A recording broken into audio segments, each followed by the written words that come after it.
concepts were before the advent of UI-based typeface software design principles. So it was very early before any UI software applications it came into existence to design a typeface. However, after 1990s and after nowadays, we know that the UI-based type design is the norm, and that is the most accepted way.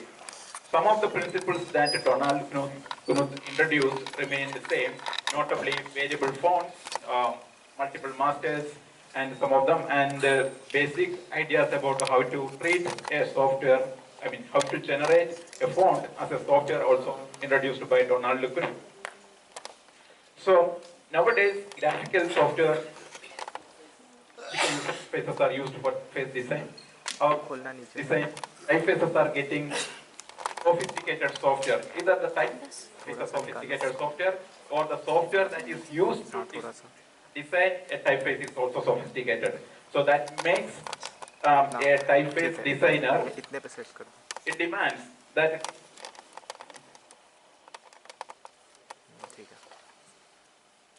okay,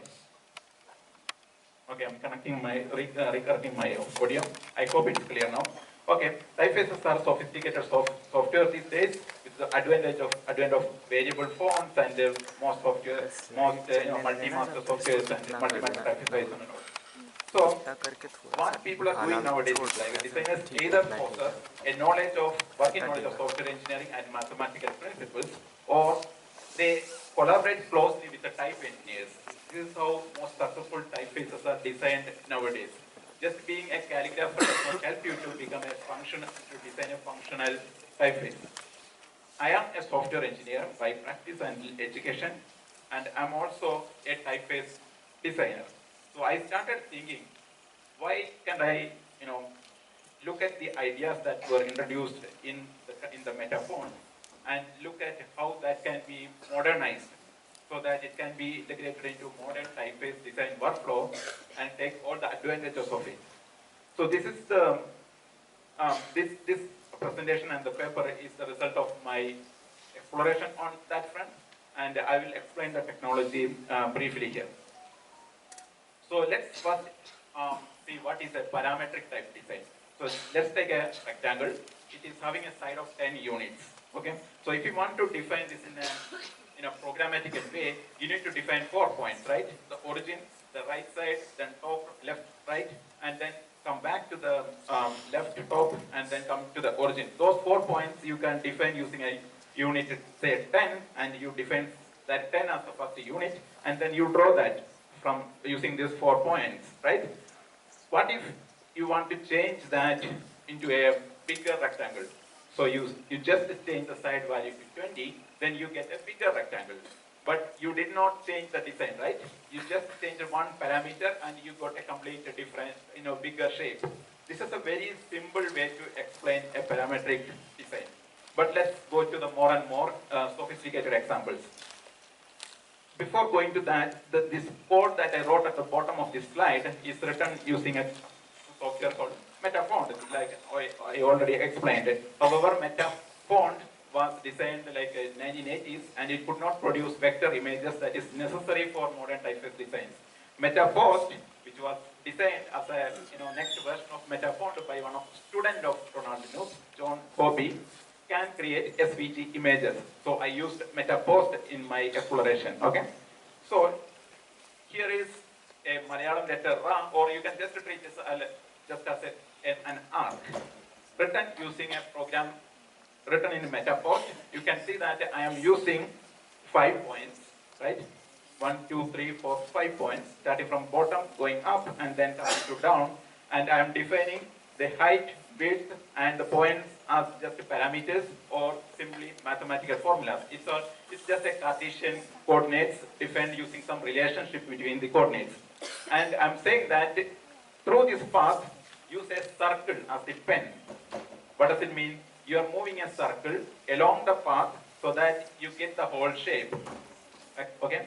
And this is what I'm doing, and this is a simple example. But imagine, instead of moving a circle, I'm using an ellipse here. So if I use this kind of a pen, or you can imagine that a pen having this kind of nib, you can move this and you will get a shape like this. Can you imagine moving that pen and getting that shape? Okay, now let's imagine we are rotating that nib into like something like a 40-degree angle. And what will be the shape you will get if you move this kind of pen over that path? You will get a shape like this.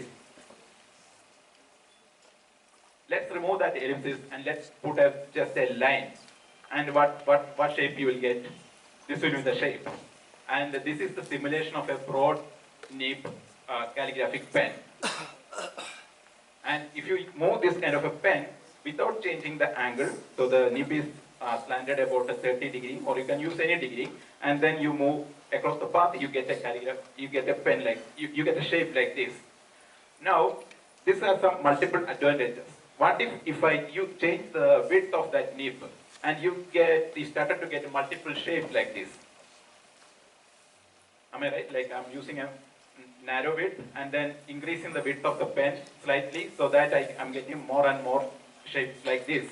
And you started to see a broad nib pen moved over the curve and very similar to a calligraphic shape, right? And this is very important because I'm defining a font with multiple weights here. I didn't change the design, I just changed one parameter, that is the width of the pen, and I'm getting multiple weights here, and I can use this, theoretically I can use it to create a font with the multiple weights. And most potentially I can also make this as a variable font. Am I right? So, it's not as easy as you think because there is a small gap between how SVGs are defined and how OpenType defined as a font outline. In OpenType, you need an outline, not just a stroke, you need an outline, and the ink will be filled between the outer form and the counter form. You're right, it should be in opposite directions, the two outlines. But if you look at the SVG created by this kind of a program, it's not an outline, it's just a one stroke going through the path. This is the expected output you need to create a font, right? You need an outline. You need an outline and the ink will be filled in between. To get this shape, get this kind of a shape, Donald Knuth recommends to use something called envelope. To create an envelope, that's basically a cover shape of the glyph. But if you take an envelope, you will not get a clean SVG. It will be with a lot of nodes, paths distorted and everything. So this was one of the challenges I had to overcome because I wanted very clean outlines. So then only I can work on creating fonts or variable fonts. So for that I had to depend on a library called MetaType. MetaType can accurately create this kind of outline that is expected like this. So let's move forward.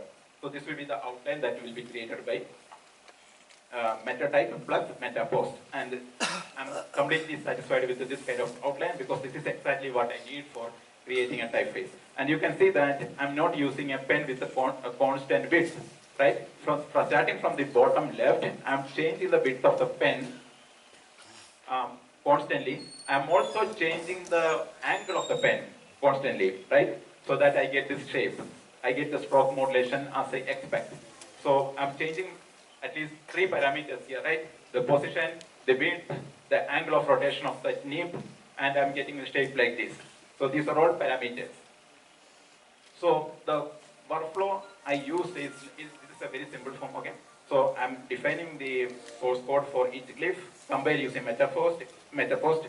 You get an SVG. SVGs can be easily converted into a glyph format, that is the basic components that define a shape in a UFO font format. That's a modern universal font object format. And to that, you need to integrate OpenType features, especially for the complex scripts. Since I am automating all of these, drawing to a program, I started exploring whether I can also automate OpenType features.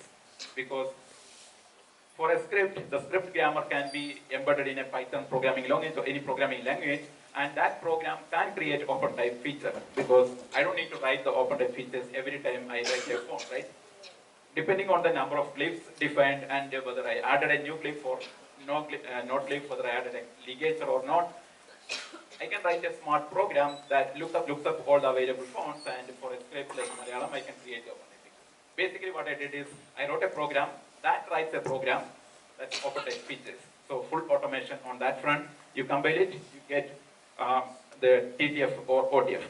So let's go to the design. So the design inspiration for the Nupuram typeface came from the movie titles originated from the 1960s and 1970s, mostly done by a famous title designer, S.A. Nair. Most of his designs are something like this, and he wrote a lot of titles in this fashion. As you can see that one of the characteristics is like a very broad terminals with sharp edges, a flat expanse on the terminals. And you can see that characteristic across all titles. And this was the typical title you will see for most of the Malayalam movies. If you look at the titles from 1960, 1970, and towards 1917, this broad end became smooth and all. So this is the inspiration I took. And but I did not follow the same patterns. What I did is I took some of the essential features and I removed this sharp corners. So these are the basic features that I copied. I shortened the broad, terminals into a somewhat narrow but still wide, and I followed this same stroke modulation and the playful nature of this script I followed. And I also wanted that to be like suitable for not only for display but also for the text. So, and I also designed the English variant for that one, just adapting the same style. Santosh, So, like this. And there is no straight lines. Everything is like, curved lines with a lot of playfulness. This is the shape. Santosh, you have 2 minutes actually. So, one thing that I explained earlier about this variable nature of the nib and parameters. So, I drew this letter called, this is Malayalam letter A, and when I changed the nib and other parameters, I got this, 8 or infinite number of weights by just changing the nib weight. So you can see that this is a thin in the middle, and you can see all other weights in the background. So the design remained same, and I just changed one parameter, recompiled it, I got a new font, and like that I got all the weights. Similarly, I also changed the slant angle of the pen and the whole shape, and I get an italic version or oblique or slanted version. And I can also change the nib terminals, so that is now like either a soft terminal or a sharp terminal. You can look at the terminals with a soft and sharp, or in between, that kind of terminals. And this is the variable typeface with the multiple weights listed from thin to black. Since it is a variable font, you can use any weight between 100 and 900. Now let's animate all of these parameters into a single letter. So here you can see that the weight, the slant, the width of the whole letter, and also the terminals animated smoothly, so that you get the something called the motion typography, some of the very early users of variable fonts. So you get a smooth interpolation of all the shapes generated across all the masters. You get this variable typeface. However, if you want to design this kind of a software, you need a quick preview. Right, when you are writing code, you need to get a quick preview. So it was very easy with the programming ideas that I regularly use. I write the code, I get a quick preview, so that I don't need to keep the design in mind, and it will be always on the mind. I said, I change the code, it gets reflected. And like Muthunaram was showing, you need to have a very good proofing system. So I wrote my own. You can play with all the parameters, all the weights, all the operative features, and random text. You can see whether it is coming up or not. So as you know that you need to prove not only at the letter level, not only at the word level, at the sentence level, to get a good understanding of whether your typeface is coming up correctly or not. I venture into more experiments on this Nupuram, and all of them resulted in some subfamilies of the typeface. This is the calligraphy typeface, and I'm using a broad nib pen here. This is the same design, but I changed the pen. I just changed the pen. Okay, I didn't write a new mathematical formulas for the shape. I just changed the pen of the previous version, and I got this shape. And what if I change the width of the pen? I get multiple versions, right? And if I get this one, I get a completely new font with the same design, but only a variable parameters. This is called the calligraphy version of that one. And you can also, animate if you need about the weights. So I built upon the calligraphy version on another very new feature on, OpenType features called color fonts. color fonts are like, if you know, the traditional fonts are monochromatic fonts where you can apply only one color on a typeface, one color on a letter. You cannot apply blue and yellow on the same letter, right? So, but color fonts are a new version of the new addition to the OpenType standard where you can apply multiple colors to the single glyph, or you can also apply gradients or even variable gradients, etc. So this is Nobulam color font built on the calligraphy version, and it's also a variable font, so you can get this kind of shape. One would imagine that you need like a very sophisticated software to build this one, but this is just a font. Just a font. Okay, it will work in any text editor, so you don't need any graphical editor. It is a single font with less than 1 MB size. So let's look at the construction of the whole font. So this is a letter. This is a calligraphy version, and through the outline, I moved another name. Santoshi, I think your time is more or less up, so if you can wind up in a minute. Yeah, I'll take only like a few more minutes. So I move the original name, and then I get color it, I get an outline. Then I move the original one on top of that one, you get a 3D shape, and I apply gradients, and you get this. And one of the features of color font is that you can apply your own palette, color palette at your side, not at the font designer side, but at the user side. You can apply any kind of palette on that one. So you can apply different colors and you can get this kind of rendering using CSS, not by any other sophisticated software. Another experiment I did is like moving a dot pen over the whole shape, and you get a dotted font, and that you can use it for like educational purpose. Instead of dots, if you move arrow, you get an arrow font, and that's also a color font. The property of the color font is that you can have multiple palettes. You get 18 predefined palettes, or you can define your own palettes. Now I'll quickly go through the lessons. One thing is that easy experimentation. Like I can do any kind of experimentation without redefining the whole shape. I just need to change 1 or 2 parameters in code editor, compile it, you get a different thing. So that you can you can do a lot of experimentation until you are satisfied. Another one is modularity. You are writing the code for a whole shape. You can abstract the shapes, reusable shapes into methods, and then reuse as much as you want. So you are defining only one time.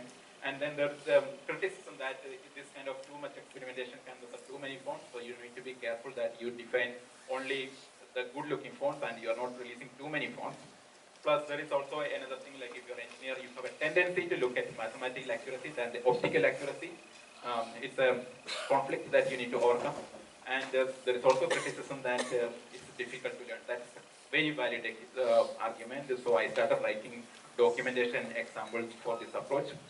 Plus, there is also a criticism on nib-based design versus outline-based design.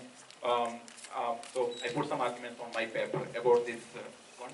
And that's it. And that's the end of the presentation. Over to you, Mark. Thank you. Thank you, Santosh. So we have the last speaker for the session 1. We have Narayan Bhattathiri. So he's also kind of a father of Malayalam Calligraphy. So he'll be speaking now. Yeah, so over to you, sir.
I am Narayan Bhattathiri.